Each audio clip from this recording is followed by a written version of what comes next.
నేనింక ఈరోజు అంతా ముగిసిపోతుందనుకున్నాను.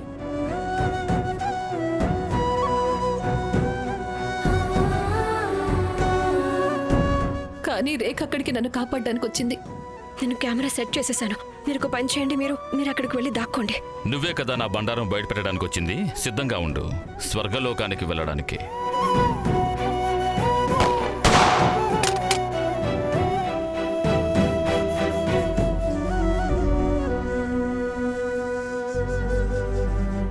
శైలజ, కొంచెం సిగ్గుండాలి. నువ్విలా ఎలా చేయగలిగావు? ఇంత పెద్ద నిర్ణయం తీసుకోవడానికి ముందు మాలో ఎవరితోనైనా మాట్లాడి సలహా తీసుకోవాలన్న ఆలోచనే రాలేదా? దానికి తోడు నువ్వు పూర్ణిమని ఎవరో తెలియని ఓ దొంగ నీచ స్వామి దగ్గర ఒంటరిగా వదిలేసి వచ్చావా?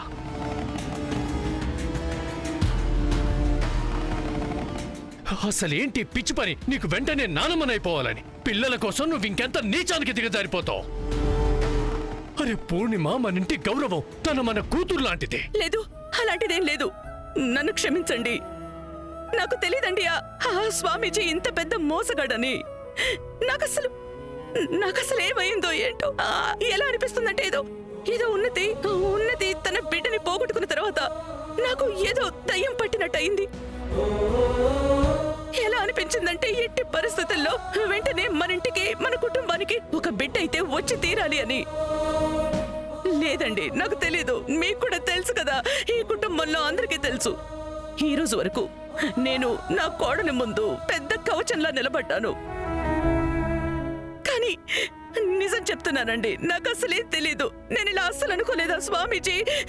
తప్పైపోయిందండి. నేను ఇంత పెద్ద తప్పు ఎలా చేశాను? ఏం పర్లేదు, మీరు శాంతించండి. ఈ కాలంలో మనుషులు ఇలానే తయారయ్యారు. మన కుటుంబంలో కూడా ఏవేవో జరుగుతున్నాయి. నాకు నిజంగా గుండెల్లో వణుక మొదలైంది. ఒకవేళ పూర్ణిమకి సహాయం చేయడానికి అక్కడికి ఎవరు వెళ్ళకపోతే అప్పుడు పూర్ణిమ విషయంలో ఏం జరిగి ఉండేది? ఇంకెవరో కాదమ్మా అక్కడికి వెళ్ళింది. అక్కడికి రేఖ వెళ్ళింది. ఏమీ ఆలోచించకుండా తన ప్రాణం కూడా పణంగా పెట్టి వెళ్ళింది.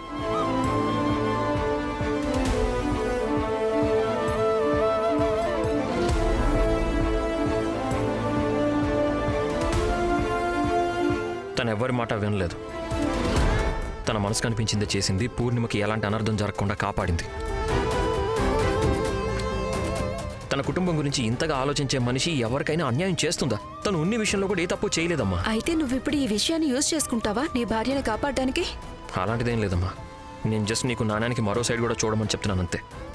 రేఖ ఉన్ని విషయంలో ఏ తప్పు చేయలేదు. మీరందరూ తనని తప్పుగా అనుకుంటున్నారు. రాఘవ్, ప్లీజ్, వీటి గురించి మాట్లాడడానికి ఇది కరెక్ట్ టైం కాదు. అయితే నువ్వు అందుకే వెళ్ళావా పూర్ణిమని కాపాడడానికి, నీ తప్పు కప్పిపుచ్చడానికి? లేదు నర్మిత ఆంటీ, నాకు అలాంటి ఉద్దేశం ఏమీ లేదు. నేను జస్ట్ పోన్లే, ఒకచోట పోతే ఏముంది, ఇంకో చోట దక్కింది. వారసుడు రాకపోతే ఏమైంది? కనీసం శాశ్వతంగా ఈ నర్మదకి పట్టిన రేఖ ప్రేమ జ్వరం అయితే వదిలింది కదా. రేఖ, నర్మదా ఆంటీ నీ గురించి ఏమనుకుంటున్నారో నాకు అనవసరం. లేక అమ్మ నీ గురించి ఏమనుకుంటున్నా సరే, నాకు కేవలం ఒకటే తెలుసు. నువ్వు నీ ప్రాణాన్ని పణంగా పెట్టి పూర్ణిమ మానాన్ని కాపాడావు.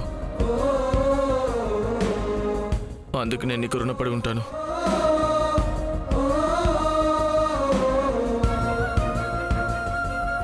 వీరేంద్ర, నువ్వు అమ్మా, కేవలం నేను నిన్ను ఎక్కువగా గౌరవిస్తున్నాను అంటే దాని అర్థం తన ప్రాణాన్ని నువ్వు ప్రమాదంలో పడేయచ్చని కాదు.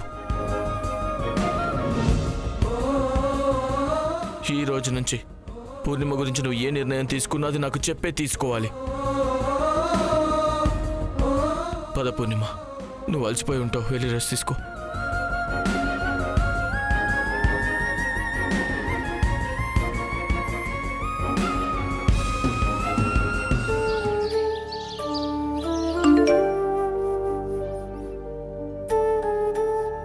ఈరోజు మా అన్నయ్య ఒక కొత్త రూపాన్ని చూపించాడు. తను పూర్ణిమ వదినకి అండగా నిలబడ్డాడు. ఇది షాకింగ్ కదా.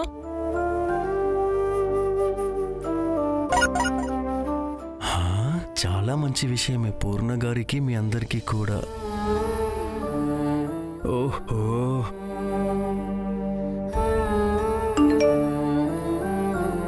ఓహో, ఎవరిదో మూడు అస్సలు బాలేనట్టు అనిపిస్తుంది.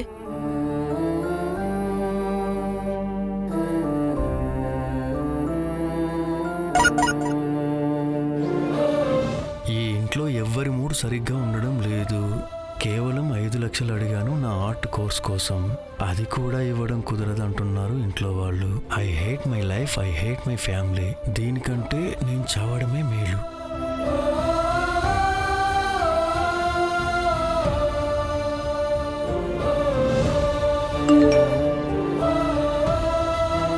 నాకు ప్రామిస్ చేయి, నువ్వు మళ్ళీ ఇంకెప్పుడు ఇలా మాట్లాడకూడదు.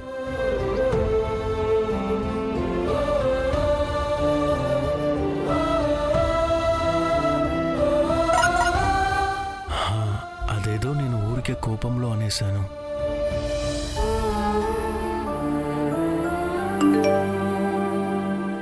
నువ్వు కోపంలో కూడా ఇలా మాట్లాడకూడదు. ప్రామిస్ మీ.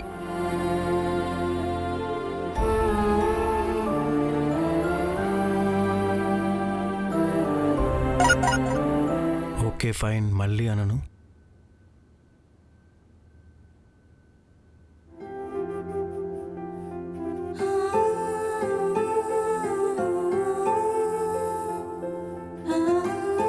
నర్మదా ఆంటీ, ఇదిగోండి మీ భోజనం. అండ్ ఈరోజు ఈ భోజనం మొత్తం మీరు ఫినిష్ చేసేయాలి. అండ్ ఇది తినేంత వరకు నేను ఇక్కడ నుంచి ఎక్కడికి వెళ్ళను. మీకు తెలుసు కదా నేను ఎంత మొండిదాన్నో.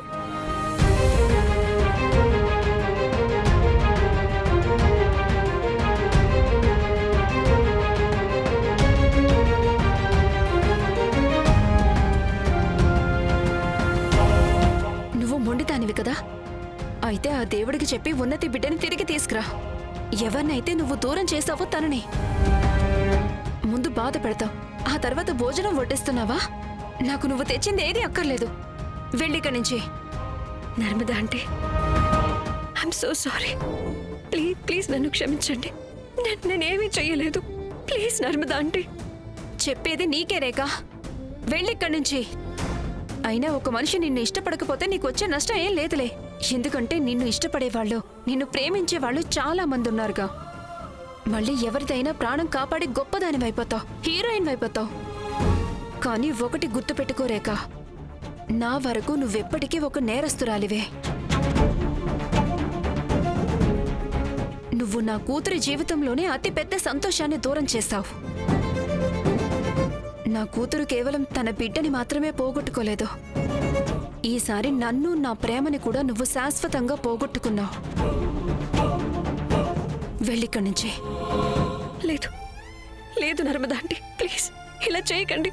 కావాలంటే మీరు నన్ను ఏమైనా అనండి, ఎన్ని మాటలైనా అనేయండి. ప్లీజ్ నన్ను తిట్టండి, నా మీద కోపడండి, కానీ నన్ను మీ నుంచి దూరం చేయకండి. రాగా, ప్లీజ్ నీ ఆంటీ. భార్యని ఇక్కడి నుంచి తీసుకెళ్ళు. ఎందుకంటే నాకు తనని చూసిన ప్రతిసారి నాకు ఉన్నతి పడుతున్న బాధ గుర్తొస్తుంది. తనని నా కళ్ళ ముందు నుంచి తీసుకెళ్ళిపో.